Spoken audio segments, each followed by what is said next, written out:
Hey guys, welcome back to my channel. So today we're giving a makeover to the Caliente family. I really wanted to do this because I was thinking about starting a Forever Save file, and I thought a good way to start that would be to give makeovers to the townies. The reason I wanted to start with the Caliente sisters and family is because I just think they're so iconic. Their lore is probably one of my favourites. I think it's very, very interesting. If you don't know any of the lore behind the Caliente sisters or family, I'm going to link a video down below that explains it really well. It's actually very interesting to listen to, so I definitely recommend to watch that. I've never actually done a townie makeover before, but I really do think the Caliente sisters really needed a makeover. There was definitely in need of one. But I think I'm going to make this a little series from now. So this sim here is Dina Caliente. She's a gold digger, also is Dina as well. They're both very gold digger vibes. I feel like Dina is more of the lover girl. She's more of like the mysterious one. So I didn't really want to change their face or like their facial features a lot. All I really did is like balanced their features out a little bit and made their eyes like a more realistic size. I did go in with my custom content eye colours just to make them look more realistic, and I just love these contacts so much.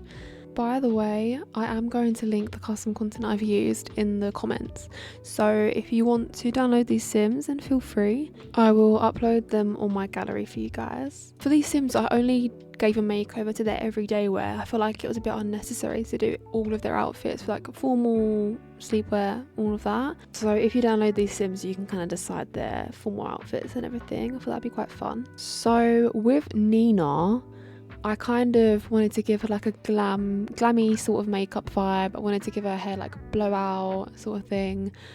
I think that's very much her vibe, especially because in The Sims 2 she's got like the blowout-y sort of hair, whereas Dina's got like the straight hair. So I wanted Dina to be like very like glam. With her outfit, I did kind of copy the Sims 2 outfit like in terms of colours, because I really was not sure what to use for her outfit. I genuinely spent like an unhealthy amount of time in trying to pick. So you will see that in a bit. But also with Dina and Katrina's hair, I kind of made them more of like a natural redhead colour. Like I feel like the colour they had before was like really, it just looked too bright and unrealistic, so I thought I'd like make it more Albany.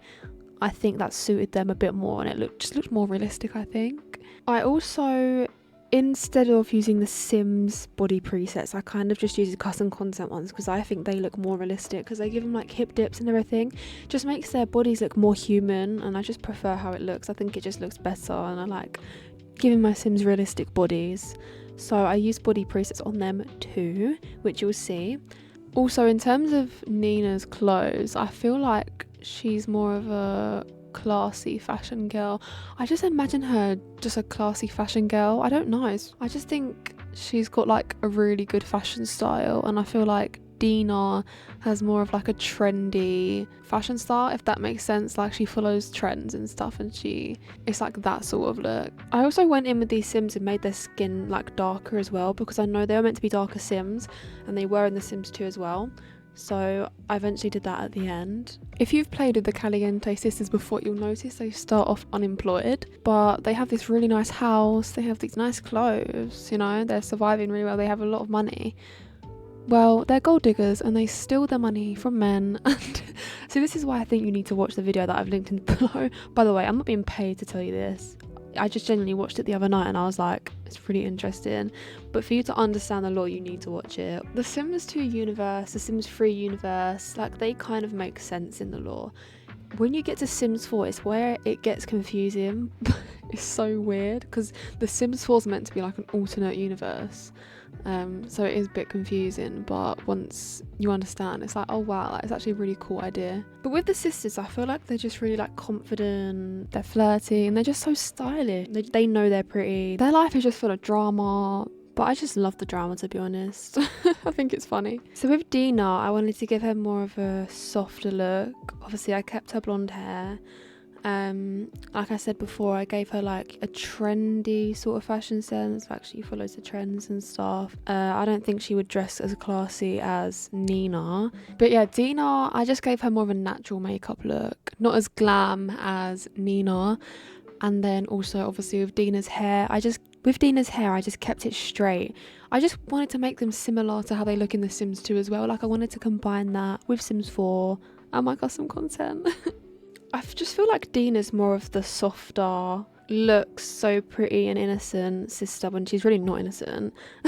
And I feel like Nina just gives off like the spicier energy in her look, which I just tried to replicate with Nina's makeup. And that's why with Dina's makeup as well, I made it a bit softer so it replicates her like softer, like she looks so innocent but she's really not. Anyways, let's speak about Katrina. So Katrina has never been seen before. This is the first Sims game that she's in. So when you learn about the Sims 2 and Sims 3 lore, and then you get to the Sims 4, it's like, who is this person? If you look at the Calientes family tree on the Sims 4, it says that Katrina is their mother, but in the Sims 2 they have a different mother. So it's a bit confusing, so I definitely suggest research about this or watch a YouTube video just to explain it, because it can get a bit confusing, especially because it's an alternate reality. But I just imagine Katrina as like a sugar mama. She's very glamorous too. I feel like Nina is really inspired by Katrina's look. I feel like that's why Nina dresses so classy. When this EA team gave the Calientes a new look, I don't know why they made Katrina look the way she does, because they gave her such like a mum boring outfit when she's not. You can tell she's like a glamorous, like she's meant to be glamorous. When I took her, this sounds so weird, but when I took her clothes off, she has a banging body. I was like, what? But in their family bio, it actually states that Don Lothario is Katrina's boy toy, which is really weird because if you know about Sims 2 lore, Don Lothario was originally Dina Caliente's high school sweetheart. So it is a bit weird. Even though if you play with the Caliente household, they start off all as acquaintances. So maybe the Sims team did that so that you could kind of choose a storyline between them, which I guess is a good idea. But yeah, it is a bit odd. And so that's why I just imagine Katrina as like the sugar mama and she's doing her thing with Don Lothario. I accidentally made Don Lothario and Katrina match outfits, like they have the same colours. I didn't realise until I was taking the screenshot afterwards. I was like, oh, I kind of like matched them, but I think they look cute anyway. I actually genuinely think they look cute together in in this makeover. But yeah, let's move on to Don Lothario. So with him, I obviously tried to keep him looking the same. Just like an improved version, because I don't want to change them too much because then they're just not going to be the iconic characters that they are. I didn't really do too much to him. I just gave him a skin overlay, I gave him some bare hair, improved his facial hair, I just gave him a bit more body hair because who doesn't love a hairy man. I just gave him a better fashion sense as well, improved his like jewellery. I think he came out quite well. He still looks like Don Lothario, and that's what I wanted to go for. I didn't want them to look completely different. I wanted them to still look like their iconic characters. I feel like Don Lothario just suits being a boy toy because he has a non-committal trait. I do just feel like he can't commit to someone, so he's obviously with an older lady, and then he obviously has the freedom to get with whoever he wants, and he's also gaining things from the relationship with Katrina. I also find it really, really weird that they made Nina non-committal in The Sims 4. It's so weird because she was in a long-term relationship with Don Lothario in The Sims 2 and she was really committed to him. So I don't know why they've done that. What the helly? And they also gave Dina the materialistic trait and they didn't give it to Nina, which is really odd. I feel like they're both materialistic. Also, I guess I could see how Nina is non-committal, because in The Sims 2 obviously she really did love Don Lothario and he was constantly cheating on her, so maybe that's like had an effect on her, you know. But then it's just hard because The Sims 4 is meant to be an alternate universe, so it's like, how do you justify storyline? Like, how do you explain it? I don't know, it's confusing. But anyways, I'm gonna stop yapping now. If you want to learn more about the lore, I will have that video linked in the description. I highly recommend you watch it. But anyways, grab some snacks, get cozy, and enjoy the rest of the video. Bye guys!